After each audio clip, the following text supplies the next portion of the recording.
It ain't even hit yet. It ain't hit home. I come over here this morning, started to cry. Breaking news at 6 o'clock. More than a dozen people killed after severe storms ravaged several southern states. Emergencies declared in Georgia, where the storms are heading next. That's just ahead. And breaking overnight, Metro Police are investigating the stabbing death of a woman on Indy's west side. What police are telling us this morning. Plus, following President Trump's first 100 days in office, his packed agenda for week one, and the new lawsuit being filed against Trump today. From the only station working for you, this is RTV6 Good Morning Indiana. Right now at 6, a live look downtown. It is a foggy start to your Monday morning, but that fog is not expected to last all that long. Storm Team 6 meteorologist Todd Clausen is here now to break down your hour-by-hour forecast for today. And, you know, after this weekend, we're spoiled. Bonus territory. Anytime you can steal a day or two in the 60s and January, yeah, you are doing. It was nice. Yeah, 2 in a row, no matter. In fact, cooler weather is going to be starting to work in.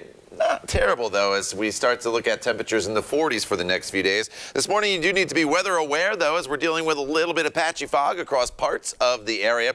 It's not a huge issue in all locations, but visibilities are down below 1 mile from Fishers over to Muncie, 1.1 miles in Zionsville, 5 miles in Logansport. As you slide down to the south, you notice visibilities are in the 3 to 5 mile range, and that's much better. So, again, just give yourself a little bit of extra time on the roadways. We're going to start to crank up the window a little bit. That's going to help to disperse the fog. So here's this big storm system that'll be moving up the east coast. It's going to throw the clouds back in our direction and a little bit of patchy drizzle from time to time throughout the day today, but it is not a washout. But due to the cloud cover, temperatures are not going to move much at all. We'll see our high today, Lauren, top off at 46 degrees. Hey, thanks, Todd. I want to give you a live look right now at your drive through the downtown area. You'll see a little bit of that reduced visibility Todd was telling you about. This is I-70 at the North Split. Traffic is traveling up to speed in that area in all directions. No crashes in downtown to slow down your drive.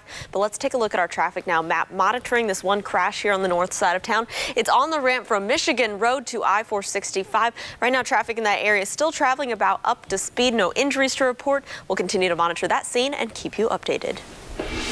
Now back to that breaking news about the dangerous severe weather affecting several southern states right now. Powerful storms are being blamed for at least 19 deaths. Yeah, and at least 28 reported tornadoes since Saturday. This morning, those storms are hitting Florida, downing trees and knocking out power.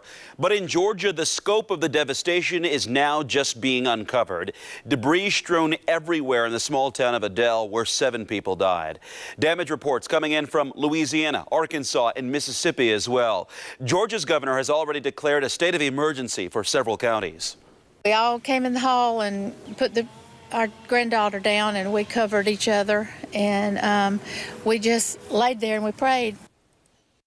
And continuing our coverage of those deadly storms, we bring in Storm Team 6 meteorologist Ashley Brown. She's tracking where those storms are now and where they're heading next. Ashley. And you heard Mark say it about the damage reports of 5 tornadoes, 11 reports of hail, 88 wind reports. So we know that wind was a major component of this storm. Let's track it. This is a 12-hour loop of that storm system. You can see all of the storm reports beginning to pop up there as that storm kind of just moves and that low pressure system tracks up the east coast. Now, what we see with the storm system right now is that it continues to bring quite a bit of wind and quite a bit of rain to areas around Charleston and to Cincinnati. Now, as you can see the spin of this system, it will spin a spotty shower or two into parts of Indiana, the eastern portion, and most of us locked in with clouds and wind because of it. There are still issues with wind for parts of Georgia and to parts of Mississippi, as well as we continue to track that gusty wind and those wind advisories that are out for that area. So continuing to see wind there to the south and even a little wind, drizzle, and cloudy skies for us here in central Indiana. And we'll keep you up to date on those deadly storms all morning long here on Good Morning Indiana, and then at 7 with Good Morning America. ABC's Gio Benitez will be live in Adel, Georgia this morning. Rob Marciano is standing by along the East Coast, where storms are also forming. And ABC's chief meteorologist Ginger Z will keep tracking the dangerous weather all morning long. Mark. Breaking news overnight here in Indianapolis, Amanda. A woman is dead after she was stabbed several times on the city's west side. Police say this happened around 3:30 this morning near West 26th and Riverside. The 23-year-old female victim was taken to Methodist Hospital, where she later died from her injuries. Authorities have not said anything about a motive or suspects just yet. We'll continue to make phone calls and pass along any new information as soon as we get it here. Also breaking from overnight, an IMPD officer is in the hospital after losing control and crashing during an East Side chase. We're told officers were chasing someone on a stolen motorcycle when one officer lost control, hitting a utility pole and someone's porch near the intersection of Arlington and Julian Avenues. At last check, there is no word on the officer's condition. The motorcyclist was not arrested. Police called off the chase after it moved into downtown because it became too dangerous. President Donald Trump begins his first full week in office with a jam-packed schedule. He's expected to meet with both Republican and Democratic leaders in Congress tonight. His staff is also setting up meetings with foreign leaders, including a meeting with British Prime Minister Theresa May on Friday. He has promised to work out a trade deal with Britain once it leaves the European Union. Trump is also set to speak with Israeli Prime Minister Benjamin Netanyahu sometime this month. Trump is already taking on trade agreements like NAFTA. You can also expect Trump to sign several executive actions today. And the Senate is expected to take action on two of Trump's cabinet nominees today. First up, Congressman Mike Pompeo for director of the CIA. His nomination is likely to be confirmed, but some Senate Democrats disagree with him on surveillance and other issues. Senators will also vote on Rex Tillerson's nomination for Secretary of State. There have been concerns about his past dealings with Russia. And new this morning, a group of legal watchdogs are planning to file a lawsuit today, claiming that President Trump is violating the U.S. Constitution by allowing his businesses to take in payments from foreign governments. The group Citizens for Responsibility and Ethics in Washington says that since Trump did not divest his businesses, he's now getting gifts from foreign governments by way of guests at his hotels, leases in his buildings, and real estate deals overseas.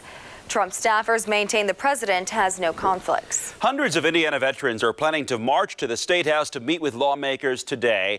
It's all part of the Indiana Military Veterans Legislative Day, a day for vets across our state to discuss issues important to them. Good morning, Indiana's Eric Cox joining us live from the State House to further explain what's taking place there today. Good morning to you, Eric. Yeah, good morning to you, Mark. Chances are that we all know at least one person who served our country by being a part of our nation's military. Well, as it turns out, today here at the State House is meant for them. As you mentioned, it's called Indiana Military Veterans Legislative Day. And the idea behind this event that's now in its third year is that in 2016, popular magazine Forbes ranked Fort Wayne as the 6th worst city in the entire country when it comes to veterans. And what's even worse, Mark, is that Indianapolis didn't fall too far behind. We ranked at number 9 on that very same list, and it hasn't been better in previous years. And so that is why the volunteer committee behind today's event say they hope participation from veterans and their families during active legislative sessions will start to make a real difference in determining how veterans are treated here in the Hoosier State. I'm told that at 8:30 this morning, veterans will be meeting at the Military Park Gazebo on the 600 block of West New York Street. From there, marchers will head south on West Street, then west on Robert Dior Plaza toward the State House here. The march just over a third of a mile. They're expected to arrive at 9 o'clock this morning. That's when things begin inside the State House South Wing on the main floor. And I'm also learning that the ceremony will be about 5 hours long. It will feature several different speakers, from active duty military members to elected officials.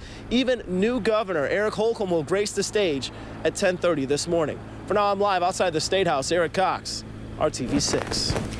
Eric, thank you. And now switching gears to that big news from the Colts complex. The search is on to find a replacement for a new GM. Yeah, owner Jim Irsay is starting to put together his short list of possible best candidates.